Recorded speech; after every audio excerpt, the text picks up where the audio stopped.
And joining us now from New York, the U.S. Ambassador to the United Nations, Nikki Haley.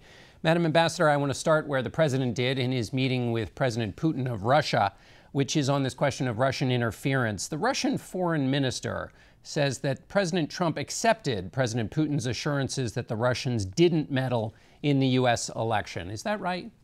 I think we need to be realistic about what happened. You had two men walk into the room. You had two men who knew the exact same thing, which is Russia did meddle in the elections. I think President Trump wanted to make sure that President Putin was aware that he was acknowledging it, that he knew it. I think President Putin did what we all expected him to do, which was deny it. And I think that is what it is. President Trump still knows that they meddled. President Putin knows that they meddled, but he is never going to admit to it, and that's all that happened. Let me ask outside of the room where things stand on this question of Russian meddling. When you and I last talked, you said at the end of the day, Russians need to know that there are consequences when they get involved in our elections.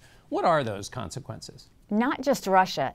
Any country needs to know that there are consequences when they get involved in our elections. And I think that's why it's good that the investigations are going on and we're analyzing and we're looking into all of that. And I think we need to manage it accordingly. The one thing we don't want is for our political process to ever be influenced or tainted in any way. And I think that we have to make sure that we're always strong on that point and let everyone know that we're not going to put up with it.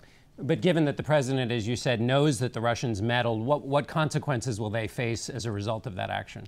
I think you're going to have to ask the president. I think that's one of the things is first is confronting them, letting them know that we know this happened, letting them know it can't happen again. I know that they had quite a bit of cyber conversation in terms of cyber meddling or cyber abuse during not just political situations, but also from a security situation. And they talked quite a bit on the cyber attack risk. And so I think we'll see what happens there. You know, keep in mind, yesterday's meeting was all about talk, but at the end of the day, this is all going to be about actions. We now have to see where we go from there.